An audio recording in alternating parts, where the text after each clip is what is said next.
नमस्कार। मैं मौजूद हूँ मधेपुरा ज़िला का घैलार प्रखंड और उसका गांव है अरमानपुर जागीर वार्ड नंबर 17। उत्सुकता होगी आप लोगों को कि यहाँ की कौन सी खासियत है। मैं जानकारी के लिए बता दूं कि आप सबों के बीच एक खबर पहुंची होगी कैप्टन आशुतोष के बारे में, जिन्होंने आतंकवादियों से लड़ते लड़ते देश के रक्षा के लिए अपने प्राण की आहुति दी, शहीद हो गए। देश का वीर सपूत। मैं उन्हीं के गांव आया हूं, यहाँ उनके पारिवारिक लोगों से मिलने के लिए, यहाँ ग्रामीणों से मिलने के लिए पूरे गांव में एक शौक का माहौल है। वहीं दूसरी ओर इस बात की खुशी है कि देश का एक लाल देश की रक्षा के लिए लड़ते लड़ते अपने प्राण की आहुति दी है, उन्हें कभी भूला नहीं जा सकता है। मैं दिखा दूं आप सबों के सामने में श्रद्धांजलि अर्पित करने के लिए यहाँ शहीद कैप्टन आशुतोष की प्रतिमा लगी हुई है। कुछ लोग मौजूद हैं, ग्रामीण हैं, पारिवारिक लोग हैं। मैं उनसे उनके बारे में थोड़ी जानकारी लूँगा कि आखिर उनकी सोच क्या थी देश के प्रति, अपने समाज के प्रति। यह कैप्टन आशुतोष की पढ़ाई लिखाई कहाँ से शुरू हुई और क्या कुछ तमन्नाएं थी उनके मन में। उनके जीजा जी से शुरू करते हैं। मेरा नाम सतीश कुमार हुआ जी। आशुतोष के बारे में कुछ कहें। कैप्टन आशुतोष 2007 में सैनिक भुवनेश्वर में ये क्वालिफाइंग किया और वहाँ से जो है ना ये आईएससी का एग्ज़ाम वहाँ से पास किया। संजोग से सैनिक स्कूल भुवनेश्वर में जब आईएससी का एग्ज़ाम दे रहा था उसी टाइम एनडीए के लिए अप्लाई किया और एनडीए में वहीं से सिलेक्शन इसका हुआ। एपेयरिंग कैंडिडेट करके इसका सिलेक्शन हुआ और वहाँ से ही एपेयरिंग करके ही आईआईटी का ये एग्ज़ाम दिया था, वहाँ भी इसका सिलेक्शन हुआ था। हम लोग कोशिश किए कि ये एनडीए में ना जाके आईआईटी में जाए, लेकिन ये रिजेक्ट हो गया कि नहीं, हमको जो भी कुछ करना है देश के लिए करना है, हमको एनडीए में ही जाना है जी। ये सेना के प्रति इसका बहुत ज़्यादा लगाव था, देश के प्रति जो ना कुछ करने का जज्बा था इनके दिल में। देश के प्रति कुछ करने का जज्बा था और देश के लिए न्योछावर हुए हैं। ये सम्मान पूरे देशवासियों के दिल में है उनके प्रति। और चूँकि देश के जवान भी यहाँ मौजूद हैं, मैं उनसे भी जानकारी लेता हूँ कि आखिर देश के जवान जब शहीद होते हैं तो उनके प्रति लोगों का प्यार और देश के जवान क्या सोचते हैं उन जवानों के लिए। सर, आपका नाम? हमारा नाम विनोद यादव। मैं आर्मी से हूँ। अभी मैं राजगीर में पोस्टेड हूँ, ऑर्डिनेंस फैक्ट्री नालंदा राजगीर। मैं शहीद कैप्टन आशुतोष के ऑफिसर जो है वो अभी मेरे अधिकारी हैं जी। मैं उनके तरफ से आया हूँ उनके परिवार को सांत्वना देने के लिए जी। यहाँ उनके परिवार के द्वारा हमको मालूम हुआ कि कैप्टन आशुतोष जी इसमें क्या कहते हैं अपना आईआईटी छोड़ के एनडीए की तैयारी किए थे और एनडीए करके अपना आर्मी में ऑफिसर बने और उसका ये खुशी हुई उनको जी। ये खुशी थी। और मैं एक जानकारी आपसे ले लेता हूँ, चूँकि परिवार से इकलौता पुत्र था और वो चूँकि परिवार खो दिए हैं उनको, तो सरकार की तरफ से अभी तक सरकार की तरफ से क्या क्या सहायता मिल पाएंगी परिवार को? सहायता को उनके घर में अगर भाई रहता तो भाई को फर्स्ट नौकरी मिल जाता। अभी बहन है, बहन को पूरा सुविधा मिलेगा सरकार की तरफ से। और माता पिता भी हैं तो माता पिता को पहले माता पिता को, अगर बहन नहीं रहता तो माता पिता को जी। अभी तीनों को मिल सकता है। मैं शैलेंद्र किशोर जी। मैं भी ऑर्डिनेंस फैक्ट्री नालंदा में ही पोस्टेड हूँ। वहीं से हम दोनों कल यहाँ पे आए हैं। हमारे जो ऑफिसर कमांडिंग है उनके साथ कैप्टन आशुतोष जी रहे थे और दोनों अभी 6 महीना पहले ही अलग हुए हैं जी। ठीक है, तो उसके बाद उनको जब ये चीज़ का पता चला कल सुबह में मॉर्निंग में, तो फिर वो हम लोगों को बुलाया कि इनके घर के आसपास का कौन है। मेरा घर भी यहीं पे खगड़िया डिस्ट्रिक्ट में महेशपुर पड़ता है, तो हमें बुलाया गया। तो फिर मैं बोला हाँ मुझे जानकारी है उस जगह का, मैं वहाँ जाके अपना कर सकता हूँ। तो फिर उन्होंने हमें तुरंत वहाँ से बोला कि आप जाइए वहाँ और उनके परिवार से मिलिए, क्या स्थिति है उसकी हमको जानकारी दीजिए और हमारे पास क्या हो रहा है, हम क्या कर रहे हैं यहाँ पे, वो हम आपको पल पल का रिपोर्ट देंगे, तो आप उनको बताते रहिएगा। तो अभी पटना जो पार्थिव शरीर है इनका वो लैंड करने वाले हैं। फिर वहाँ से पटना में रात को पटना से 10 बजे के बाद वहाँ से निकलेंगे।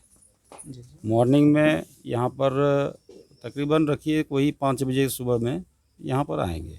मॉर्निंग में पहुंचेंगे। सर का कहना है कि मॉर्निंग में पहुंचेंगे, चूँकि सर हैं और ये आर्मी से हैं, तो इनसे थोड़ा एक जानकारी मैं पूछता हूं, चूँकि हर घर से जो बेटा निकलता है देश की रक्षा करने के लिए, अगर वो जिंदा रहते हुए देश की सेवा करे तो और भी बेहतर बातें होंगी। तो आप सोचते हैं कि देश के जवानों के लिए जो सीमा पर जाते हैं लड़ने के लिए, उनके लिए कुछ ऐसी व्यवस्थाएं होनी चाहिए सरकार की तरफ से कि उनके माता पिता भी ताउम्र उनको अपने नज़र के सामने देखे और वो देश के लिए अपना योगदान भी दें? देखिए, ये कौन नहीं चाहता है, सभी चाहते हैं कि ये हो, लेकिन जो स्थिति है बॉर्डर पर, जो स्थिति है वो खास करके पाकिस्तान बॉर्डर के ऊपर, तो उसके लिए हमारे देश के राजनेताओं को सोचना है, वो हम नहीं सोच सकते। उनका जो हम लोगों के पास आदेश होगा हम लोग उसका ही पालन करते हैं और वही चीज़ हम करेंगे। जी, ठीक है ना। मोटे तौर पर चूँकि सर पद पे हैं तो खुल के कुछ नहीं बोल सकते हैं, लेकिन मोटे तौर पर हम बातें समझ सकते हैं, क्योंकि देश का बेटा है और बेहतर ये होगा कि वो हमारे सामने रहे और देश की रक्षा करे, ये बेहतर रहेगा। अब उनके चाचा जी हैं कैप्टन आशुतोष के, तो उनसे थोड़ी जानकारी लेता हूँ। सर, आप ज़रा उनके बचपन के बारे में कुछ याद है?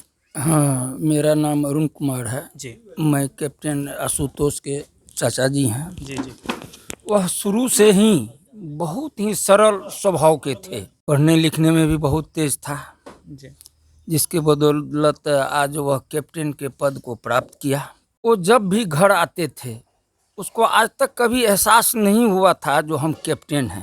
बहुत ही सरल स्वभाव के थे, छोटे छोटे बच्चे के, वो भी अपने भी अभी भी बच्चे थे। कितनी उम्र थी उनकी? 24 साल करीब होगा, लमसम 24 साल जी बच्चे था, अभी मूछ भी ठीक से नहीं आ पाया था।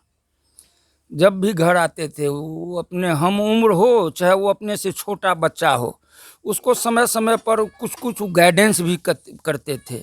बच्चों सब के साथ में खेलने के लिए चल जाता था। तो उन्हें कहने का मतलब कुल मिला करके उसके पास में कुछ ऐसा नहीं था जो हम कैप्टन हैं, इतना सरल स्वभाव का था। सरल स्वभाव के थे और पारिवारिक हालत आप देख सकते हैं, मैं वीडियो के थ्रू दिखाना चाहता हूँ। ये घर है तो इससे आप अंदाज़ा लगा सकते हैं कि कोई बड़ी फैमिली नहीं है, लेकिन इसके बदौलत, एक इच्छा शक्ति के बदौलत, वो मेहनत के बदौलत एक ऊंचे पद पर जाते हैं देश के सम्मान को बढ़ाने के लिए, और आज देश गौरवान्वित है उन पर।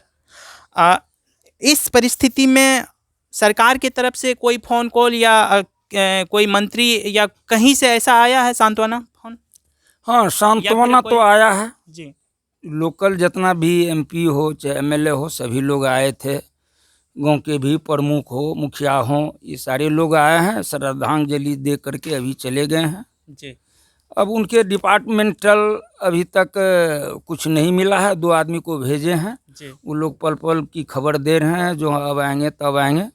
अभी तक ऐसा ठोस कोई माने ये नहीं मिला है, पहल नहीं हुआ, पहल नहीं हुआ। सरकार की तरफ से कोई फ़ोन कॉल या सरकार की तरफ से कोई आदमी जो ऐसा बताने के लिए आया हो कि हम सरकार की तरफ से हैं और आपके परिवार के साथ हैं इस परिस्थिति में दुख जी नहीं, डायरेक्ट यहाँ तक कोई नहीं, सरकार के चाहे बिहार सरकार हो कोई हो, लेकिन अभी तक मेरे यहाँ कोई नहीं पहुँचे हैं ठोस आश्वासन देने के लिए, जहाँ अब इनके नाम से कुछ हम बना ही देंगे, ये अमर हो गया है या शहीद हुए हैं, इस तरह की कोई बात नहीं हुआ है।